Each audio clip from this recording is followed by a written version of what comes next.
Salut à tous et bienvenue dans le podcast Multi-TCG, le podcast Label Card. Comment ça va fou? Ça va très très bien et toi? Ça va très très bien, on se retrouve aujourd'hui pour décrypter l'actualité des différents TCG et là je peux vous dire qu'il n'y aura pas de quiz à la fin. Ah, il y a de l'actu. Parce qu'il y a des choses à dire, il y a beaucoup de choses à dire, des sujets peut-être même un peu touchy. On parlera de ce qui s'est passé à Melbourne avec les joueurs français impliqués dans le Lorcana Challenge. J'ai investigué pour vous décrypter tout ça. Essayer de vous apporter le plus d'objectivité et de recul sur cette situation-là.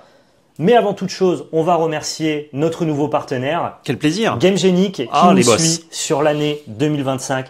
Merci énormément à eux de nous faire confiance. On n'a pas encore de petits accessoires à vous montrer parce qu'on n'a pas encore eu le temps de les recevoir. Mais on va pouvoir vous proposer cette gamme qui en plus est en collaboration avec plein de TCG qu'on adore. Je pense notamment Altered et Star Wars Unlimited. Donc ça fait sens de pouvoir débuter une nouvelle aventure avec eux. Tout à fait. Donc, merci à eux de nous soutenir. Gros big up. Merci beaucoup GameGenic. Justement, pour ceux qui n'ont pas vu les annonces, il y a une super vidéo très importante pour nous qui est sortie sur la chaîne principale qui fait un bilan en gros de notre année 2024 à Valépel et à Label Card qui sont étroitement liés maintenant. Donc si jamais vous voulez aller voir toutes ces annonces et cette vidéo, on annonce vraiment plein de trucs cool. Plein de trucs cool. Ouais. Hop, on annonce peut-être un petit truc comme ça. Hop, non, je monte pas. Je monte pas. Il faut aller voir la vidéo principale. À montrer. J'ai montré un peu. On sait au moins que c'est rose. C'est au moins un peu et rose. Et ça ressemble à un tapis. On dirait un tapis en plus. Donc voilà, n'hésitez pas. C'est littéralement le tapis rose. N'hésitez pas à aller voir du coup cette vidéo et elle remplace le podcast. En plus pour le coup, pas grand chose à dire à part la sortie des Laserdrift qui arrive sur Magic. Donc ça tombait bien. Mais on s'est dit on va pas priver nos aficionados de multi-TCG d'un podcast. Non, tu as bien raison. Podcast multi-TCG cette semaine. Et si je ne me trompe pas dans le calendrier, la semaine prochaine, podcast régu pour l'un et l'autre. Ou alors la semaine d'après, je ne sais plus. Oui, si. Je sais pas quand vous allez voir ça. Le calendrier n'est pas cadré, cadencé pour l'instant. Tu connais. Mais on revient vers vous et effectivement, celui-ci n'a pas été tourné en direct comme on vous l'avait promis, de par le fait qu'il n'y a pas eu de podcast Magic parce que c'était la vidéo annonce bilan. Ce qui fait qu'on viendra en direct sur Twitch pour les prochains. Ne vous inquiétez pas. Exactement. Du coup, cette vidéo est sponsorisée par Label Card. Label Card, c'est notre boutique de vente de TCG en ligne et on a décidé de changer les attributions de giveaway. C'était quand même assez compliqué à gérer. En fait, dans chaque vidéo, on vous faisait gagner un petit booster, un petit accessoire sur les 3 chaînes différentes. Ça nous demandait de faire des tirages au sort tout le temps et surtout que les différents gains soient réclamés. Parfois, ils ne l'étaient pas. Nous, en termes de logistique, ça faisait que du coup, les envois étaient timés de 2 à 3 semaines de délai et d'écart. Donc, il y a des gens qui se demandaient, entre guillemets, où était leur giveaway. Sachez que tous les giveaways qui ont été réclamés ont été envoyés et qu'on veille évidemment à ce que tout le monde reçoive leurs gains. Et merci à tous ceux qui participent d'ailleurs. Mais on a décidé de changer la formule pour la simplifier et pour vous faire plus plaisir. Maintenant, c'est très simple. Label Card sur un mois, elle fait gagner sur les 3 chaînes, donc Lorcana, Magic et Multi-TCG, un bon d'achat de 80 €. Énorme. Et donc, tous les 2 podcasts, sur le premier podcast de chaque mois, sont annoncés, les 3 gagnants de chaque chaîne. Donc, vous pouvez commenter n'importe laquelle des vidéos qui sort sur l'une des 3 chaînes. Il y a un tirage au sort qui sera effectué sur la totalité des vidéos du mois. Et on annoncera les 3 gagnants qui se verront crédités sur Label Card un bon d'achat de 80 €. Exactement. C'est la manière la plus simple de fonctionner pour vous. Ça permet aux gagnants de ne pas remporter qu'un booster, mais de remporter un giveaway un peu mouse costaud qui fait plaisir. Et ça nous permet, nous, de continuer à pouvoir mettre aussi en avant le référencement des vidéos. Je pense que c'est la meilleure solution. Vous nous direz ce que vous en pensez dans les commentaires. Ce serait peut-être tiré au sort pour gagner un giveaway. Et ça fait plaisir. Pour les modalités, du coup, si vous commentez chaque vidéo, donc vous avez plus de chance, puisqu'en gros, pour chaque chaîne, par exemple la chaîne Magic, on va tirer au sort la vidéo. Et ensuite, l'espace commentaire. Au sein de cette vidéo, on va tirer au sort dans les commentaires quelqu'un. Et ça, je sais pas si c'était clair, mais c'est 80 € pour chaque chaîne. Donc vous avez 80 € sur les vidéos Magic, 80 € sur les vidéos Lorcana et 80 € sur les vidéos Multi-TCG. Label Card offre 240 € par mois de bons d'achat à utiliser sur le site. Ça fait plaisir. Non, ça fait plaisir. En tout cas, on espère que ça vous plaît, que c'est une bonne sans obligation d'achat, une bonne manière de fonctionner, effectivement. On va commencer directement ce podcast multi-TCG pour parler de l'actualité la plus grondante du moment. Eh bien, c'est l'arrivée en France de One Piece Card Game. Ça y est. Enfin, ça y est, la version française de One Piece est là et ça fait plaisir. Nous qui sommes des aficionados de ce jeu-là, on a hâte que le jeu se développe encore plus. Franchement, il avait déjà une belle fanbase en anglais, une belle fanbase de collectionneurs en japonais. Mais là, je pense qu'en français, ça va permettre vraiment de créer des groupes de jeux beaucoup plus réguliers en boutique. J'espère. On espère aussi énormément. Vous devez vous pouvez retrouver normalement du One Piece français sur la belle carte au moment où vous regardez cette vidéo. Et ça, c'est quand même incroyable parce qu'on sait à quel point ça va être difficile de s'en procurer. Mais voilà, c'est à partir d'aujourd'hui. La sortie, c'est le 7 février. Et franchement, ça fait un moment qu'on attend ça. Ouais, j'ai très hâte de voir ce qui va se passer du coup pour le One Piece en France. En tout cas, sachez que pour un jeu japonais, de venir traduire son jeu en français, c'est pas chose aisée. C'est de bon augure pour la suite. Voilà, c'est de très bon augure. Faut vraiment qu'il y ait de fondation solide, parce que j'ai pas ouï dire de traduction autre que française actuellement, enfin anglais-japonais évidemment. Oui. Donc franchement, ça veut dire il se passe des trucs. Ça veut dire qu'ils ont une vision à long terme quand même suffisamment longue pour se dire ça vaut le coup de traduire. De traduire en français. À contrario, que par exemple, c'est pas pour leur mettre un tir, mais bons signaux en fait. Voilà, Magic par exemple a arrêté de traduire en certaines langues. Magic traduisait dans énormément de langues. Oui, c'était peut-être un peu trop en fonction de leur marché, quoi. C'est pas la même chose, même si c'est toujours dommage d'avoir des cartes qui ne sont plus traduites dans certaines langues. Mais pour vous dire, il y a des jeux qui font le chemin inverse là. Il est en plein essor One Piece, le jeu de cartes, et du coup, enfin One Piece tout court est en plein essor. Et du coup, le fait d'avoir une nouvelle langue, surtout le français, ça fait plaisir. Ouais. Et puis historiquement en France, on est très attaché à avoir des TCG dans notre langue, là où les autres pays, que ce soit l'Allemagne ou l'Espagne, ont moins de réticence à créer des communautés autour de jeux anglais. Donc c'est aussi important pour l'implantation en France d'avoir un jeu français. Et effectivement, comme tu le dis, c'est plutôt de bon augure pour la longévité et la suite de One Piece. Donc on est très content. Hâte de voir ça. La sortie officielle, c'est le 7 février. Les displays, c'est des displays de 24 boosters qui contiennent chacune 12 cartes aléatoires. La qualité produit est exceptionnelle, comme évidemment d'habitude sur One Piece Card Game, c'est-à-dire qu'on conserve la même qualité que ce que vous connaissez sur les cartes japonaises et les cartes anglaises. Des cartes en métal. Et donc ça fait plaisir. Pas loin, franchement. On a plusieurs hits dans chaque display et surtout, on a une trésor rare, donc avec une carte rare que vous avez globalement en moyenne une fois une fois par case et c'est pas obligatoire. Et donc la version trésor rare exclusive à la France est une version alternative de la secrète de OP06 de Sanji qui est magnifique, qui envoie un énorme kick retourné là sur cette carte. Est-ce que c'est pas un croc en jambe? C'est un croc en jambe. Croc en jambe. Vraiment très cool. Trop cool. Donc ce n'est présent que dans les displays françaises. C'est exclusif à la région. Ça vaudra pas 5 €, à mon avis. Je ne sais pas. À moins que ce soit un par display, mais bon. Collectionner c'est bien, mais jouer c'est mieux. Vous savez, c'est un peu notre dada ici avec PL. On adore la collection de cartes, mais ce qu'on aime le plus, c'est surtout mettre en avant le jeu. Pour commencer à jouer, il y a, et je trouve que c'est une super décision de la part de Bandai, les produits Starter Deck qui vont sortir en français. Pas le 7 février malheureusement, mais le 28 février. Donc il va falloir attendre la fin du mois pour pouvoir commencer le jeu avec ces starter decks. On aura 6 leaders qui sont mis en avant. Uta, Smoker, Katakuri, Luffy, Doflamingo, Barbe Blanche. Bon, il y a forcément un personnage que tu aimes bien parmi les 6. Globalement, ça va je pense. Doflamingo étant un très très bon starter deck. Mais les autres ne sont pas en reste. Luffy est très bon aussi. Comme on vous en avait parlé déjà dans une vidéo, si vous voulez commencer avec quelqu'un, c'est bien de ne pas prendre Doflamingo pour avoir 2 decks d'un power level similaire, parce que Doflamingo est quand même au-dessus. Par contre, si vous voulez commencer directement et taper le carton en mode compétitif, faire des tournois, Doflamingo c'est excellent. Et ça va être sûrement rupture de stock s'il n'y a pas assez de stock pour tout le monde. Nous verrons. Il va y avoir, et ça j'aime bien aussi, à la sortie de ces starter decks en français, mise en place de tournois decks préconstruits pour lancer le jeu en version VF. Donc rapprochez-vous de vos boutiques locales pour savoir s'ils en organisent. Le concept il est très simple, tu veux découvrir et jouer à One Piece, tu peux faire un tournoi en achetant seulement un préconstruit. Et ça marche très bien parce que les préconstruits de One Piece sont de fort bonne qualité. Il y a déjà un goût de reviens-y et on prend déjà, entre guillemets, ses marques avec les mécaniques du jeu. C'est plutôt sympa. Très bien. Notamment les textless qui sont normalement pas ouf dans les jeux. À One Piece, on peut les utiliser de plein de façons différentes. Elles ont déjà une bonne valeur. Donc c'est déjà stimulant d'apprendre à la mécanique et la tempo du jeu, ne serait-ce qu'avec des cartes avec peu ou pas de texte. Je précise, les quantités sont limitées sur labelcarte.fr. Donc si vous voulez du One Piece OP09 en français, passez rapidement sur le lien en description. Je ne sais pas combien de temps ça va rester et nos allocations sont évidemment pas énormes. Il y a plein de cartes promo et de goodies à récupérer exclusivement en tournoi. Ça, c'est le concept un peu Bandai pour inciter les gens à venir jouer en boutique, à participer à des tournois, même des tournois familiales ou des tournois casual. Eh bien, vous repartez avec des cartes promotionnelles, des goodies. Voilà, il y a toujours un intérêt à venir faire les tournois. Ça encourage le jeu organisé globalement, le jeu en boutique et ça, c'est très bien. Et si maintenant on passe ensuite sur le compétitif, eh bien, sachez que le 28 février, en même temps que la sortie des starter decks, il y a l'extension PRB01 qui sera traduite également en français. Et ces premium boosters sont une version qui permet de rééditer toutes les meilleures cartes du jeu pour que ceux qui veulent jouer exclusivement en français puissent globalement à peu près récupérer toutes les meilleures cartes du jeu en une seule extension. Ça leur évite en fait de devoir réimprimer aussi toutes les autres OP avant OP9 en français pour ceux qui voudraient jouer spécifiquement en français. On fera un focus sur l'extension Premium Booster dans le prochain podcast dans 2 semaines. Ouais. Je vous sortirai ci et là les meilleures rééditions de l'extension. Quelle grâce. Non, quelle grâce. D'ailleurs, ce on sera va se régaler. la même liste que PRB japonais ou pas? J'ai pas d'infos là-dessus, mais je vois pas pourquoi ça serait pas le cas. Je pense que ça va être la même, mais... Si jamais ils viennent nous agrémenter de plus de staples encore, peu comme pourquoi ça, tu pas. vois.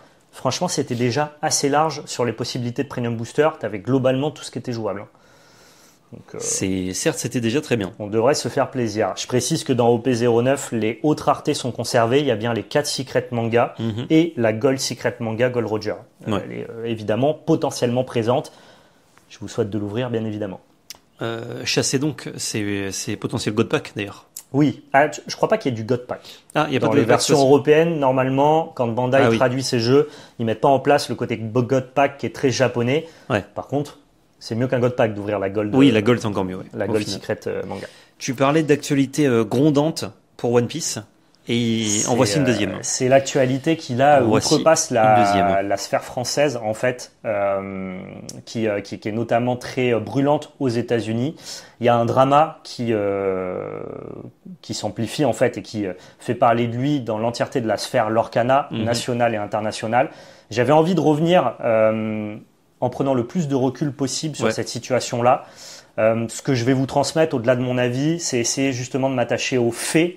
Je vais faire plein de disclaimers tout au long de cette vidéo-là parce que c'est un sujet qui est très touchy, qui peut être mal interprété et qui peut amener à des débordements que je ne cautionnerai pas, sachez-le. Et plutôt que de vous en parler avec mon simple ressenti, je me suis attaché à faire un travail d'investigation et à aller chercher un maximum de réponses autour de personnes les plus compétentes possibles. Ce que je vais commencer à dire, c'est qu'actuellement, il y a une enquête de Ravensburger sur cette situation et qu'au moment où on tourne ce podcast, nous n'avons pas les conclusions de cette enquête. Donc tout ce que l'on raconte là n'a pas valeur de vérité. On peut donner la date, c'est le 5 février qu'on tourne. Voilà. Donc sachez que les conclusions auxquelles vont arriver Ravensburger ne seront peut-être pas les mêmes que les faits auxquels on va s'attacher actuellement. Quand je dis que j'ai investigué, je me suis renseigné auprès d'un arbitre que j'estime être extrêmement compétent depuis des années dans la sphère TCG et notamment l'Orcana. Donc je remercie Jordan Lacombe que vous connaissez que c'est lui. pour ceux qui se réunissent sur des tournois l'Orcana. Il a fait un travail vraiment méticuleux pour répondre au maximum à mes réponses sans prendre de parti à mes questions de manière le plus factuelle possible. Et au-delà de ça, j'ai aussi été en contact avec le principal intéressé de ce drama-là, qui a accepté lui aussi de me transmettre sa version des faits. Je trouvais ça légitime de le préparer au fait que cette vidéo allait sortir et qu'on allait parler de cette situation, et il a accepté de répondre à toutes mes questions. Ok. Maintenant, on va recentrer de quoi on parle. Oui. Il y a eu l'Orcana Challenge à Melbourne. C'est le premier challenge qui a été joué en Australie. C'est un challenge qui était un peu particulier parce que lui était qualificatif au World. Directement, exceptionnellement et pour les deux challenges premiers. sont des gros tournois open à l'Orcana, à l'image un peu des grands prix à Magic, des YCS, c'est ça, à Yu-Gi-Oh. Ouais, c'est ça. Donc en gros, voilà, gros open, on s'inscrit tant qu'il y a de la place. Là, il y avait pas mal de place pour celui-ci, mais d'habitude sur les autres continents, c'est plus dur d'en avoir. Ouais. Là, il y avait environ 600 joueurs et c'était, comme tu dis, le premier qui ouvrait le jeu compétitif à grande échelle à l'Océanie, notamment en Australie. Tout à fait. Il faut savoir du coup que ces tournois open sont pas limités au public local, c'est-à-dire que si des gens veulent faire le voyage, sur inscription. Les gens peuvent venir faire le voyage et participer à cet open. Et il y a des joueurs français, notamment un joueur français qui est connu de la scène FR comme étant un très bon joueur. Son pseudo c'est Raclem. Donc Raclem que vous connaissez a décidé de faire le voyage en Océanie pour tenter de remporter une qualif au World qu'il n'a pas réussi à avoir lors du NA Championship, du European Championship en Europe. Ce qui s'est passé, c'est que lors de sa game de top 8, donc qui était une game pour avoir l'accès au top 4 et notamment le fameux Mickey Gold qui est estimé aux alentours de $15 000, donc c'est une game à énormément d'enjeux, il a fait un call judge qui a fini, entre guillemets, par amener une espèce de gronde et de drama lié à ce call judge. Pour vous recentrer exactement ce qui s'est passé, et je vais vous mettre littéralement l'extrait en vidéo si c'est possible, s'il n'y a pas de musique, oui. De cette situation-là. Je pense qu'au pire, on mettra ils s'en sont, je pense. En mute, tout à fait. En gros, son adversaire qui s'appelle Jesse joue un deck vert-violet. Raclem, lui, joue un deck rouge-bleu. Raclem, sur son terrain, a un Maui requin, qui est une carte très puissante qui, dès lors qu'elle arrive à challenger un personnage, lui permet de récupérer une action depuis son cimetière. En face de lui, c'est le tour de Jesse. Il a un balai magique sur le champ de bataille. Il engage son balai magique pour prendre un lore. Ensuite, il réfléchit et décide de jouer un Merlin-Chèvre. Merlin-Chèvre, quand il arrive en jeu, on peut récupérer un lore et ensuite on peut décider, si on le souhaite, de sacrifier le balai pour pouvoir piocher une carte. Ça permet, dès lors que le balai est sacrifié, qu'il ne soit pas engagé et donc d'empêcher que le Maui requin de Raclem puisse taper dedans pour récupérer une action. Ça change toute la physionomie de la game, évidemment. Ce qui se passe, c'est qu'au moment où Jesse joue son Merlin-Chèvre, il note le lore du Merlin-Chèvre sans spécifier et annoncer le trigger du balai. Et donc au moment où il veut prendre son balai pour générer le trigger de pioche et le mettre au cimetière, Raclem le stoppe, fait appel à un arbitre pour expliquer que dès lors que le trigger du balai n'a pas été annoncé, dans ce cas-là, il ne peut pas le mettre au cimetière et piocher sa carte. Il s'appuie sur un point de règle qui existe et je vais donc du coup vous lire exactement sur quoi le joueur s'est appuyé au moment de faire ce call judge. C'est un point de règle qui est présent dans les tournament rules.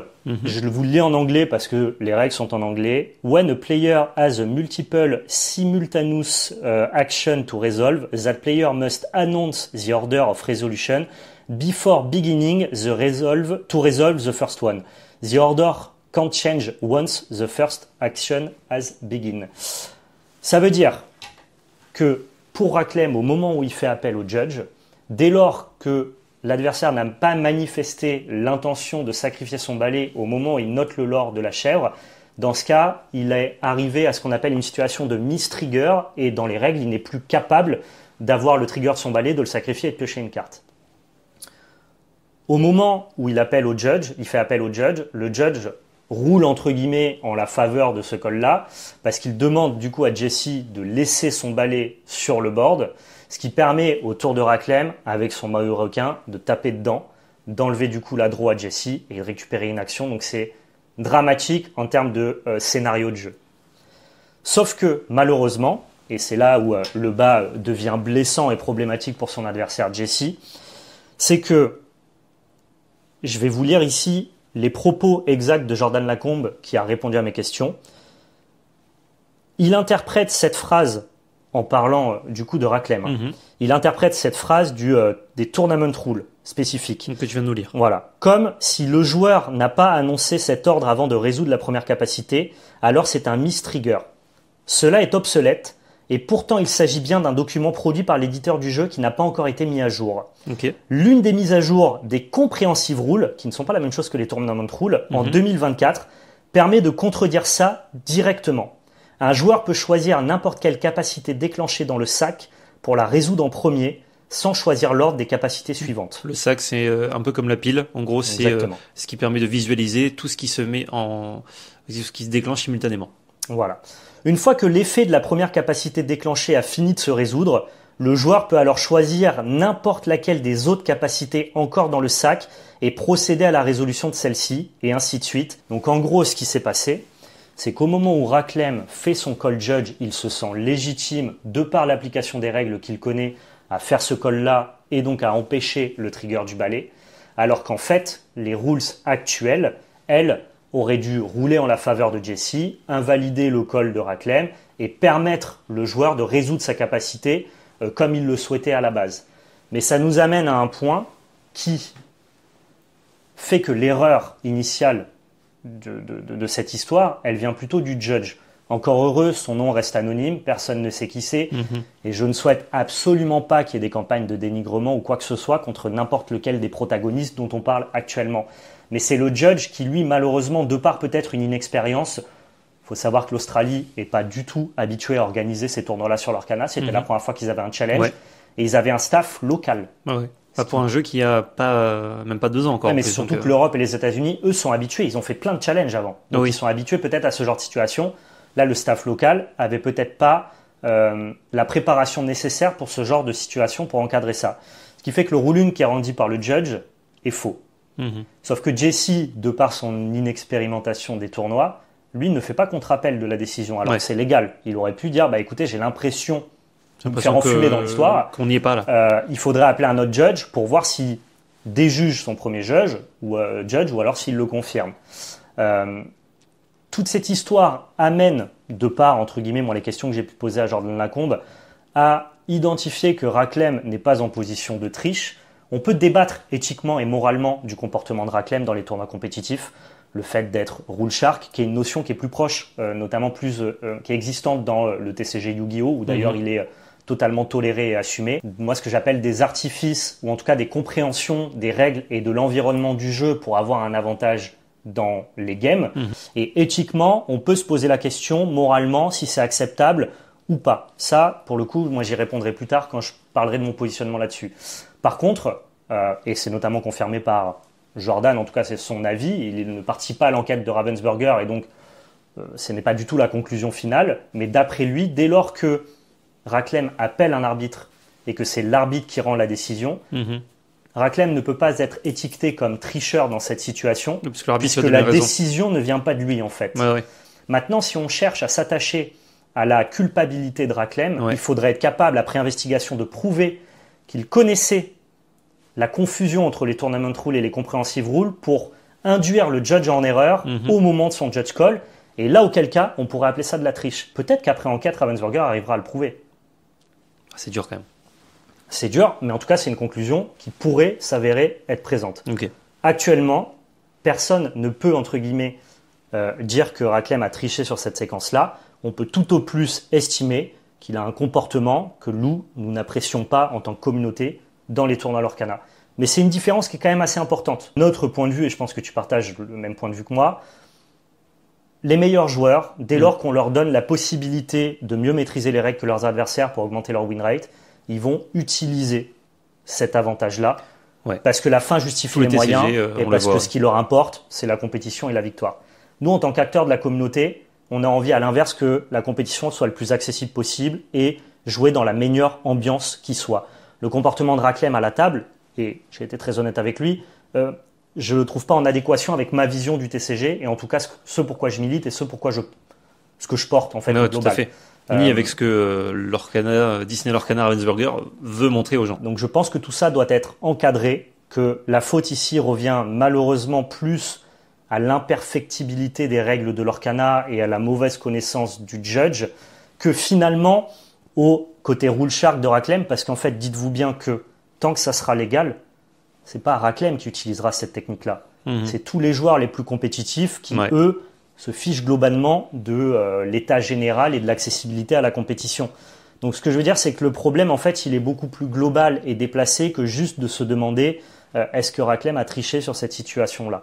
Moi, si on me demande mon avis, j'aurais absolument jamais appelé un judge pour éviter que le balai soit sacrifié. Mais dès lors que lui se croit légitime, grâce au tournament rule, de faire ce call-là et que le judge le valide... c'est ça. C'est dès qu'il y a intervention d'un juge, d'un arbitre qui dit oui, et il a raison. Exactement. Quand bien même, en fait, le débat de pourquoi il a appelé et la résolution n'ont rien à voir. Exactement. Il y a l'intention du joueur sur le call et il y a la résolution qui est une entité représentant les règles officielles du jeu dit oui, effectivement, il a raison, ça se passe comme ça. Donc à partir de ce principe-là, comme je le disais récemment en live, ça heureusement entre guillemets que ça a apparu en table filmée, parce que du coup ça révèle un problème dans les règles et qui maintenant ne devrait plus ou rarement avoir lieu, puisque changement des règles officielles, et je pense que tous les arbitres qui vont faire du Lorcana ont eu vent de cette histoire, tout à fait. Et du coup savent maintenant comment ça se passe. Maintenant, moi ce que je demande, c'est un peu d'apaisement. On peut être effectivement encore une fois dubitatif sur la manière de jouer des joueurs les plus compétitifs sur le jeu. Dès lors que l'Orcana empêchera ces manœuvres-là d'exister, eh bien les joueurs ne pourront plus les mettre en place. Maintenant, la dernière problématique que ça apporte, c'est que Jesse, dans cette histoire, il est floué. Même si théoriquement, il aurait pu faire appel de cette décision, il ne l'a pas fait. Donc il a malheureusement perdu cette game quand même aussi de manière significative sur ce move, et donc du coup perdu l'équivalent de 10 à 15 000 $ théoriquement. Le Mickey Gold. De par le ruling de ce judge. Et j'espère que Ravensburger saura être capable de compenser cette perte. Oui, parce que... Je ne sais pas comment ils peuvent faire. Il y a beaucoup de gens qui demandent à ce qu'on retire ce qui a été gagné par Racklem. Mais en vrai, le vrai point, c'est plutôt de compenser la perte de Jesse. La perte de Jesse, ouais. Retirer ce qu'a gagné Racklem, à mon avis, ça n'interviendra que dès lors que la conclusion de l'enquête de Ravensburger aura été mise en place. Il y a peut-être aussi l'antécédent du joueur, à voir s'il y a eu des cas. Parce que si tu dis le joueur il est exemplaire et là il utilise les règles, on va dire, ça jouera pas comme en on dit, faveur, de manière compétitive, bah c'est vrai que c'est dur de le sanctionner. Par contre, bon bah du coup on va changer les règles. Ouais. Si par contre ils font une enquête d'intention comme ce qui se fait à Magic et qu'on voit si le joueur a déjà eu des comportements de ce style ou dans le style, donc à l'inverse du fair play total. Dans ce cas-là, il pourrait avoir pas forcément une sanction sur ses lots ou qu'on lui retire ou quoi. Je pense que c'est pas trop possible.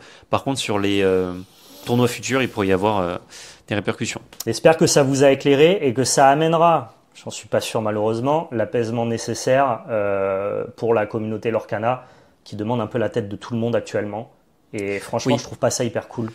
Oui, parce que pour resituer quand même si là c'est un peu la tête d'affiche, Racklem, j'ai vu un subreddit de quelqu'un qui a participé au DLC du coup de Melbourne et qui disait en fait c'était la foire à la saucisse de la triche.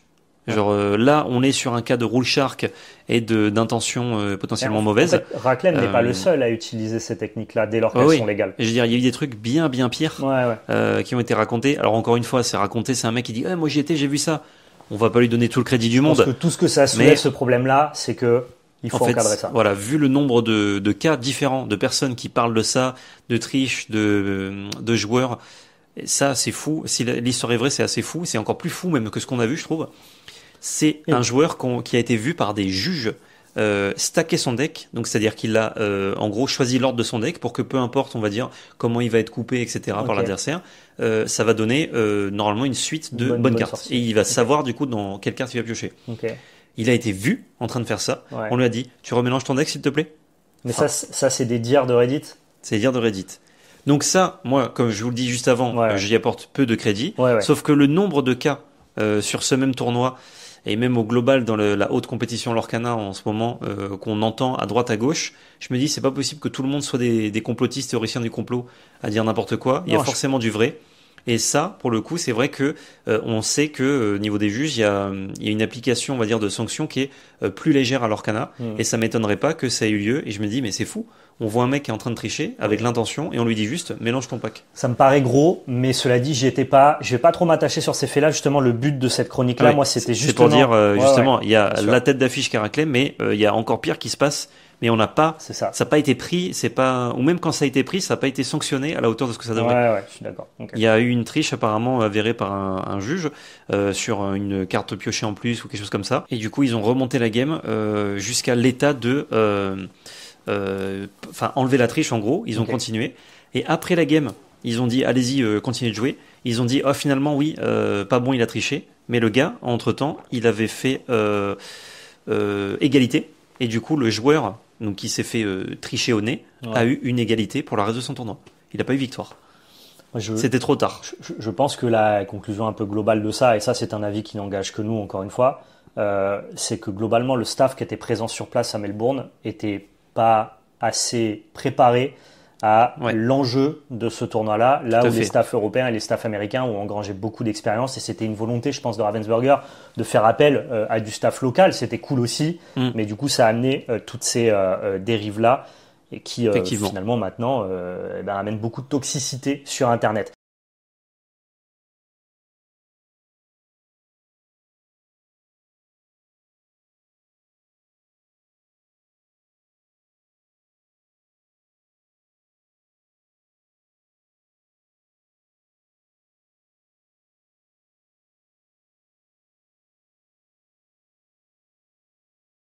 Passons à quelque chose d'un peu plus jovial.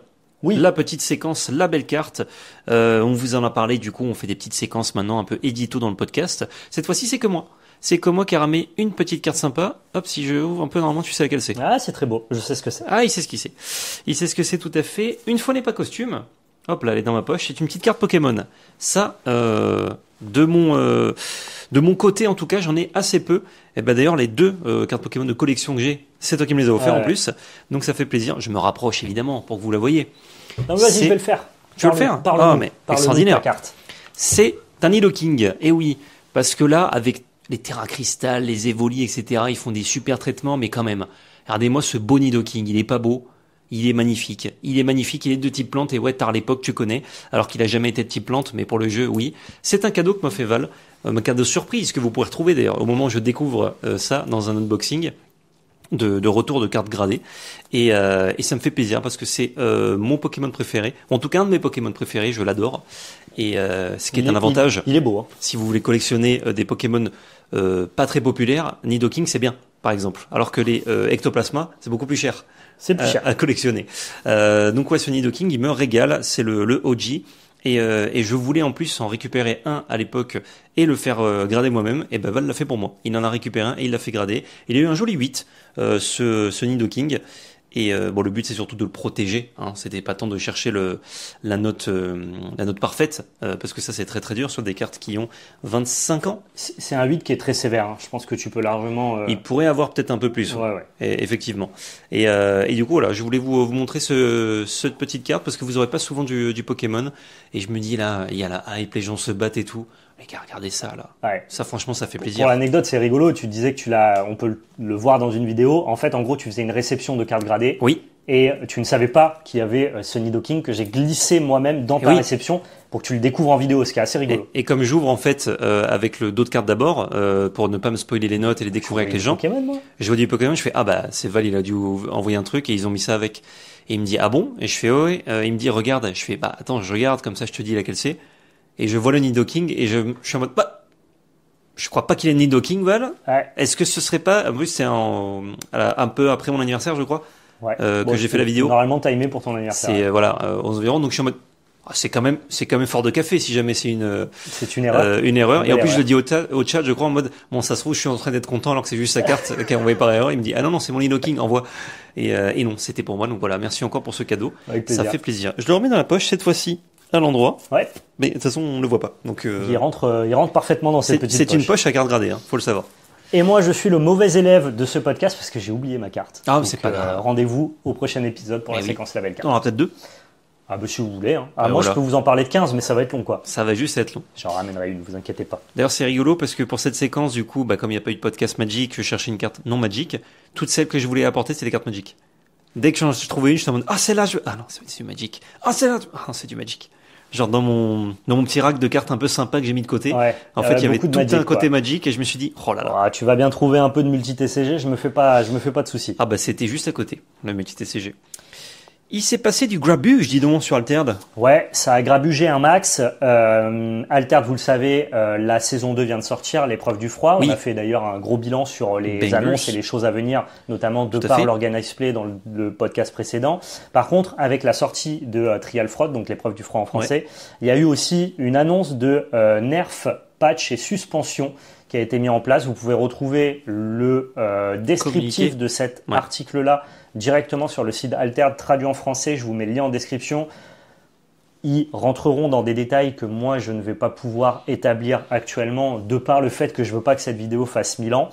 Et ça vous permettra d'avoir vraiment la vision des game designers sur le pourquoi du comment ils ont pris toute cette décision. Moi, mon but ici avec PL, ça va être de vulgariser ça, de vous transmettre l'information, à vous ensuite d'aller chercher du complément. Entre guillemets, pour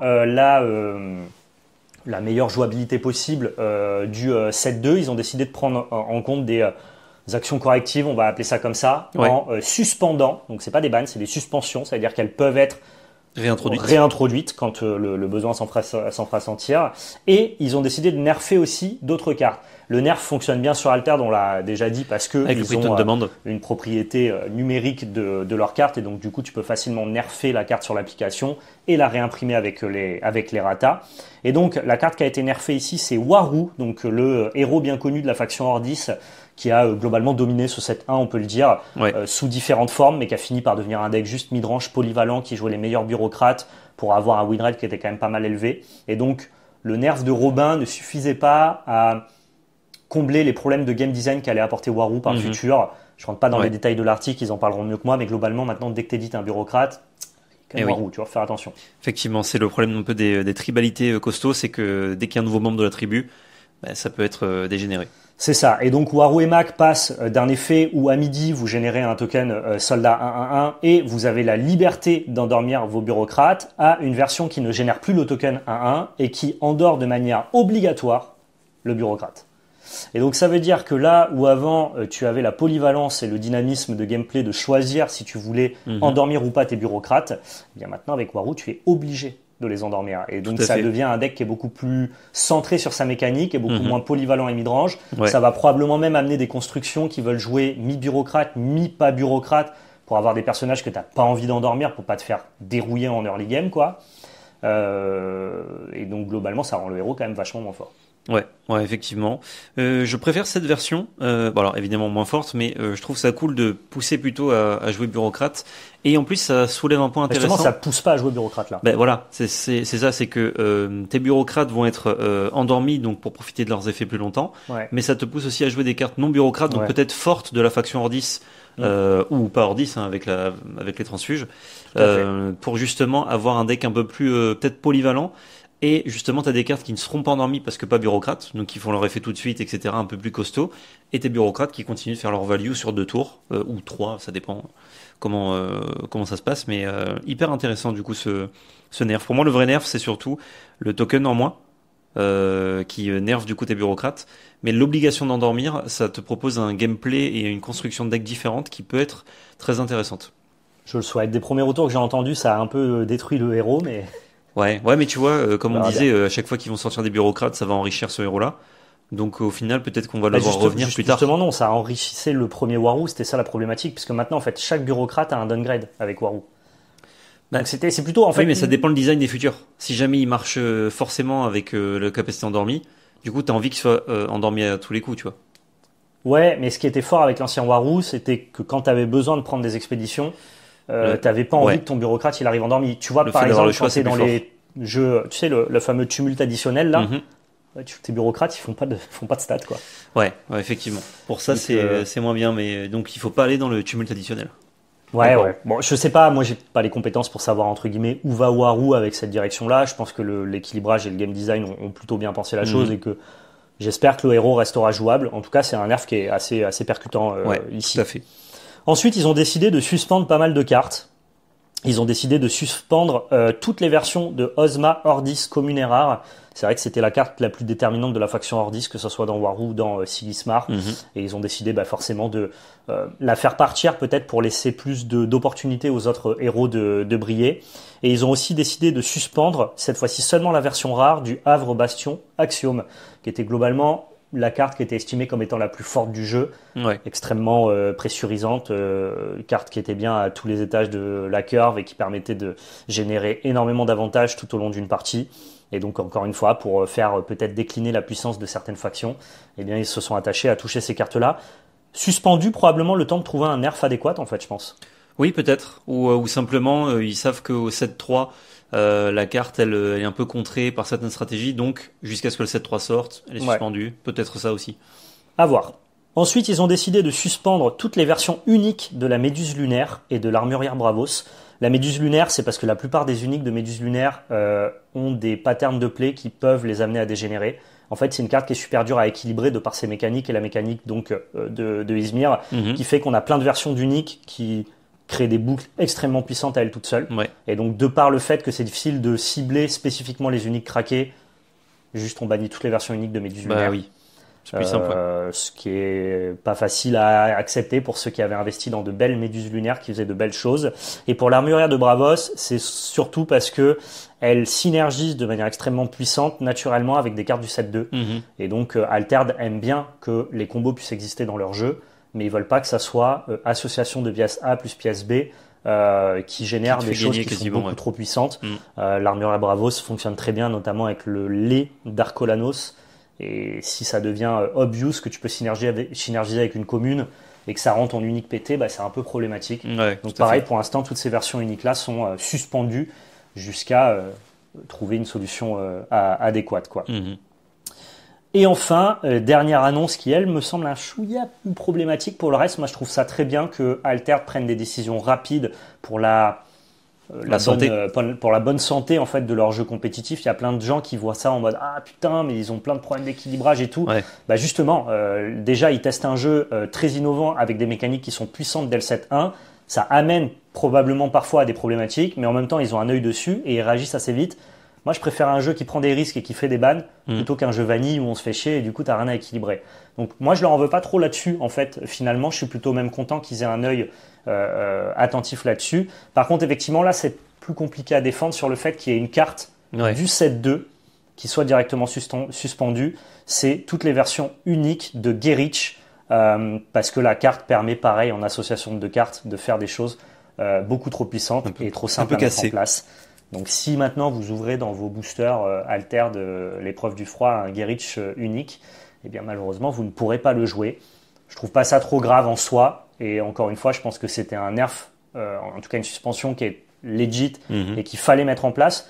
Et attention, c'est pas facile pour Altered de prendre ces décisions-là et d'accepter entre guillemets de se déjuger, tu vois. Ouais. Parce qu'il faut arriver avec ces articles et dire bah voilà on banne ça, ça, ça et ça. Donc ça veut dire qu'entre guillemets, on s'est trompé sur l'équilibrage de ça, ça, ça et ça. Et plutôt que d'avoir de l'ego dans le processus, eh ben, ils font au mieux justement pour tout corriger le plus rapidement possible. Juste mécaniquement dans les faits, bah oui, c'est dommage. Tu vas ouvrir un Gerich unique qui sera ça, on le voit sur tous les éditeurs, hein, et ils sont toujours frileux de bannir une carte qui vient de sortir. Là, c'est même pas qu'elle vient de sortir, c'est limite qu'avant qu'elle sorte, avant qu'elle soit dans les mains des gens, elle est déjà plus dispo. Mais comme tu dis, moi je préfère une R&D, un jeu qui se mobilise, tente des trucs, fait des actions correctives. Là, ça reste très clairement dans l'ordre du digeste, parce que pour renouveler un petit peu le set 1, ils avaient fait des actions contre Robin. Ouais. Et là, à l'arrivée du set 2, ils font leur mise à jour, leur grosse mage. Si jamais on n'a plus de news de leur part, puisque pas besoin avant le set 3 par exemple, et qu'à chaque set on a un petit update. On aura eu un très bon set 2. Et ben, faut aussi s'habituer à ce que les jeux se consomment différemment. Et du coup, Altered peut-être se consomme de cette façon-là. Et pour moi, c'est très bien.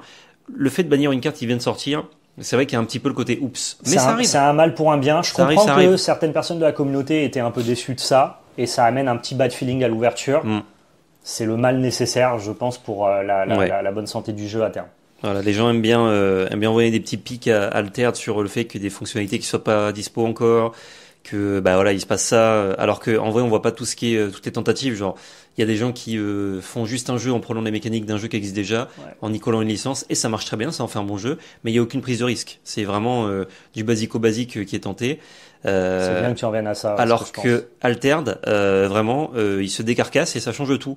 Même si c'est un petit peu obscurci par le fait que Star Wars reprenne une partie des mécaniques, même si c'est pas du tout du vol, c'est juste que les deux jeux ont des similarités.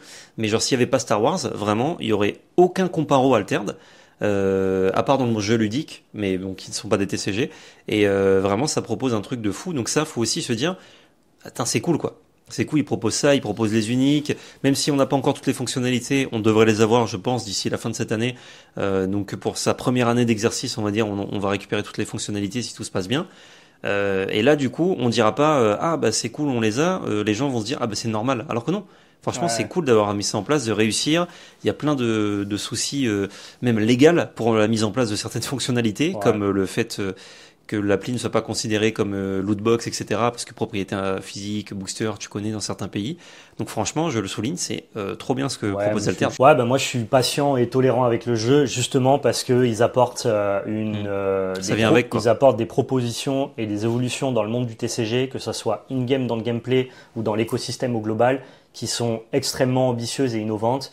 Et donc forcément, si moi j'adhère à ce projet-là, je conçois que ça soit pas aussi simple à mettre en place que d'autres TCG qui peuvent prendre un petit peu moins de risques que Altered. Donc c'est à vous de trouver votre place parmi ça. Moi je trouve qu'en tout cas ce que propose Altered mérite qu'on leur fasse confiance et qu'on soit un peu patient avec eux. Tout à fait. Un avis personnel, vous placez comme vous voulez là-dessus. Ça fait un moment qu'on n'a pas trop parlé du Flesh and Blood. Flesh and Blood, ouais. Donc je vais vous faire un retour un peu rapide sur toutes les actualités qui sont sorties. Il y a eu un Calling World Premiere à Prague. C'est quoi un Calling World Premiere? C'est comme un GPA Magic, sauf que c'est en scellé et c'est sur l'extension qui n'est pas encore sortie. C'est une avant-première compétitive géante. C'est une avant-première compétitive géante. C'est incroyable que Flesh and Blood fasse ça. Gros GG à eux. Ouais. Ça a réuni énormément de monde en Europe. Et celui qui a gagné, c'est notre ami Simon Nielsen qui remporte le World Premiere Calling Prague de l'extension The Hunted. Pour ceux qui connaissent pas Simon Nielsen, c'est un des, je pense, actuellement 5 meilleurs joueurs de Magic de la planète. Oui.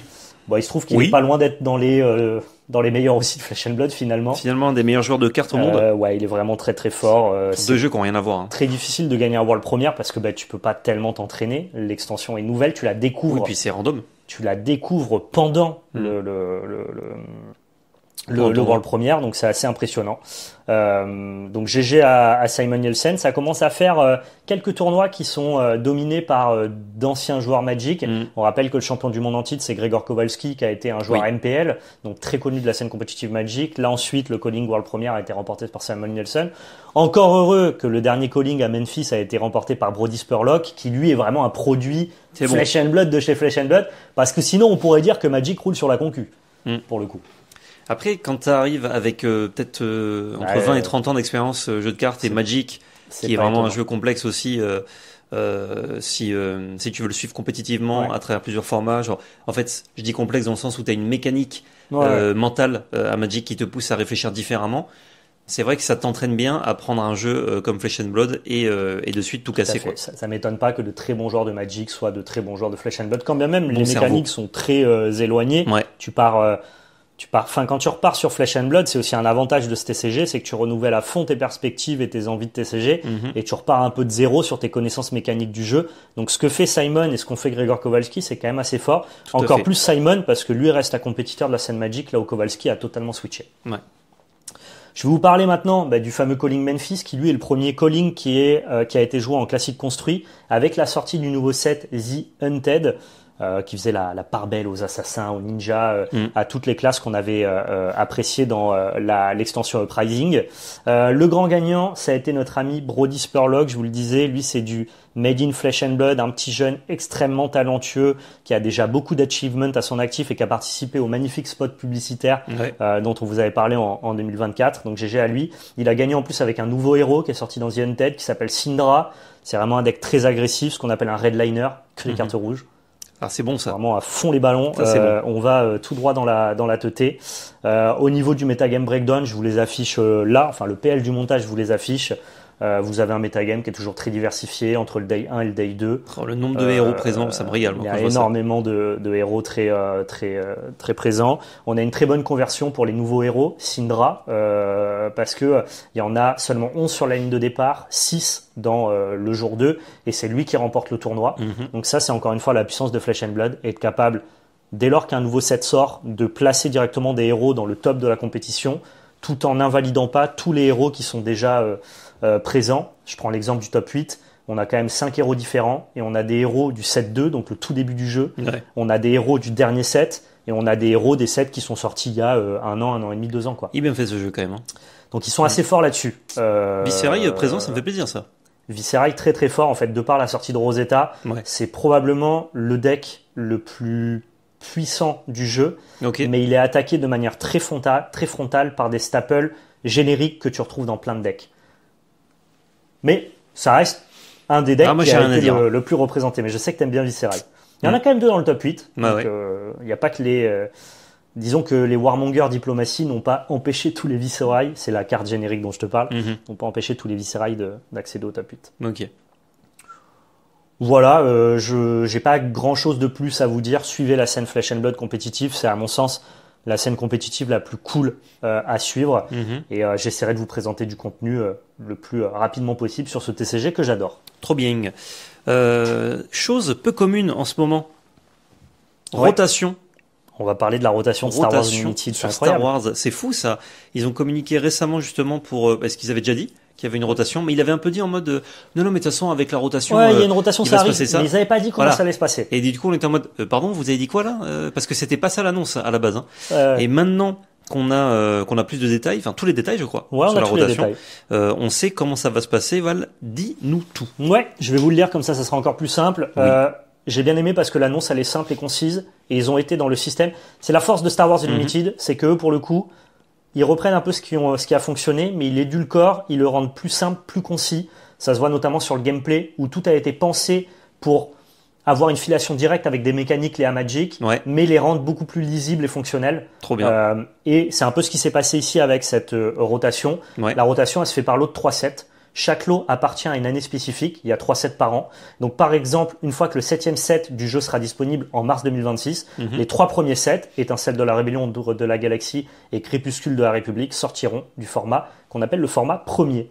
Donc, on aura toujours entre 4 et 6 sets légales dans chaque format. Ouais. Et à chaque sortie du 7e set, les 3 plus anciens partiront. Ok. C'est d'une simplicité banale. Rotation Magic, C'est tard ce que l'époque. faisait Magic tard l'époque, sauf que Star Wars aime bien rajouter sa petite pierre à l'édifice pour magnifier le tout. Eh bien, là où dans Magic, les rotations, parfois, ça pouvait être obscur parce que c'est pas lisible sur les cartes auront une indication sur le print pour que les joueurs puissent se repérer visuellement à quelles sont les cartes d'un même bloc de rotation. Donc ça veut dire qu'en fait, quand bien même tu n'arrives pas forcément à suivre les rouages de la rotation, qui est pourtant très simple, ça sera marqué sur tes cartes quelles sont celles qui sont légales dans le même bloc. C'est trop bien. Donc par exemple, là, on voit un petit A. On te dira cette année, c'est les A et B qui sont légales. Tout simplement. Ensuite B et C. Exactement. C'est trop bien. Ça coûte rien de le faire, Ouais. mais il l'avait pas fait avant. Et du coup, ce que je ce veux dire symbole, on l'avait vu ou pas? Il était présent sur les cartes? Non, on l'avait pas vu. En fait, les 3 premiers, eux, n'ont pas le symbole, mais dès le 7-4, il y a le symbole. Ok. Ah oui, parce que du coup, les 3 premiers vont partir ensemble. Exactement. Et ben voilà. C'est bien pensé. Ah, ils sont bons. Hein. Et Non, mais ils d'ailleurs, sont bons. Moi, j'aime mes TCG quand ils sont bons. ça m'amène J'aime bien. du coup à une petite théorie sur les symboles qu'il y a sur les cartes Magic, Ouais. sur les cartes One Piece, pardon. Mhm. Il y a ces fameux symboles avec des numéros dans un petit fruit sur les cartes One Piece dont on ne Ouais. sait pas encore à quoi ils servent. Peut-être un petit format. Peut-être qu'à terme, ils préparent aussi une rotation One Piece. de la même. Qui a vu cette info De la et même qui a dit manière. putain, Ils l'ont sorti avant nous. Ah non, nous, ça fait Exactement. des années qu'on l'a. Je précise pour tous ceux qui sont tristes de voir les 3 premiers sets partir, ne vous inquiétez pas, dès lors que le format première sera mis en place, il y a un format éternel qui apparaîtra pour que vous puissiez jouer toutes vos cartes préférées évidemment. Tout à fait. Et donc, Avec du sûrement coup, pas la on même aura- banlist. Et du coup, on aura 2 formats qui nous permettra de jouer à la fois les 4, 5 ou 6 dernières extensions et un format éternel où vous pourrez jouer ce que vous voulez. Système simple, clair Banger. et concis, logo visuel, Logo amélioration BGT, même. de ce que faisait Magic. Ouais. Moi, Star Wars, je ne salue jamais l'inventivité, mais alors par contre, sur l'applicabilité, la simplicité, la lisibilité, c'est un banger. Si, du brio. C'est du grand brio. Ah, Alors, c'est- si c'est bien l'inventivité, joué. je vous rends le token initiative qui est brillant, évidemment. Oui. Oui, bien sûr, bien sûr. Non, mais c'est vrai que, en fait, c'est un peu le collègue qui dit, mais t'as pensé à faire comme ça? Et t'as pas pensé à faire Non. comme ça. Et du coup, c'est vachement mieux maintenant. Et eux, tu sens que vraiment, ils ont apprécié des trucs dans d'autres TCG et ils se sont dit, ok, comment on fait pour le Ils ont eu l'idée corrective, mais élégante. sublimer. Pas cracra. Exactement. Et ça, c'est bien joué. Donc très fort, j'espère que cette annonce vous plaît et que vous allez pouvoir suivre Star Wars avec notamment la sortie du chapitre 4 qui intervient en mars, vous avez encore un peu de temps. Oui, on a déjà présenté toute la gamme récemment. On en reparlera quand la date approche. Tout à fait. Eh bien, c'était un podcast bien dense qui ne laisse pas du Oui. tout place à un quiz. Pas du tout. Parce qu'il y avait quand même beaucoup de choses à raconter. J'attends un maximum de bienveillance sur tous les sujets dont on a pu parler, que ce soit les retards d'Alterd ou le drama lié à Melbourne sur l'Orcana. L'idée aussi, c'est qu'on est tous des passionnés de carton, tous des passionnés de TCG, et que nous faisons du contenu de divertissement. Donc si on peut éloigner toute forme de toxicité de ces contenus-là, en tout cas nous, c'est notre positionnement là-dessus avec PL. Exactement. Tu fais bien d'en remettre une couche, même si les commentaires peut-être acerbes ont déjà été écrits. Mais bon, s'ils continuent d'écouter le podcast et qu'ils t'entendent, ils modifieront peut-être le Je suis commentaire. pas sûr. On ne sait pas. On verra. Franchement, sait j'ai pas, confiance en ma commu, moi. Oui. De toute façon, on modère, on fait ce qu'on veut. Même si c'est pas trop notre bail sur l'espace commentaire. Ouais, généralement, on modère pas parce que les gens se comportent bien, mais... Et- En tout cas, Évitez-nous de modérer. Voilà, Quand- comportez-vous bien. quand des gens ont des remontrances à faire sur nos personnes, on modère pas. Mm. On estime qu'on est des personnages publics et qu'on accepte la critique. Par contre, si ça vient à attaquer d'autres personnes, bah, peut-être qu'on sera obligé de faire ce qu'on n'a jamais fait, c'est-à-dire modérer. Mais on l'a jamais fait. pour l'instant. Effectivement. Fin de ce podcast. Merci à tous. C'était le 25e d'ailleurs, je l'ai pas dit. Quelqu'un qui dit, je suis sûr les numéros ils sont au hasard. Non, ils sont pas du tout au hasard. Je les numérote et c'était le 25e. Du coup, le Magic, il y aura pas eu de 25e. Non, bah, ça va créer une... C'est pas grave. Je l'appellerai quand même le 26. Pour moi, c'est un tout. Oui, Parce c'est que normal. pour les gens, il est coupé en deux, mais pour C'est nous, presque c'est un d'affilée. podcast qu'il y a sur la chaîne, là, Eh ouais. Magic. Eh C'est ouais. un podcast sur le bilan, la belle C'est carte podcast hors avec- série finalement. Exactement. Numéro 2. Du coup, fin de ce podcast. Merci à tous de nous avoir suivis. N'hésitez pas à aller voir l'autre vidéo du coup sur la chaîne principale qui est sortie 1 heure avant celle-ci. Et surtout n'oubliez pas, c'est de la belle C'était magie. la belle magie.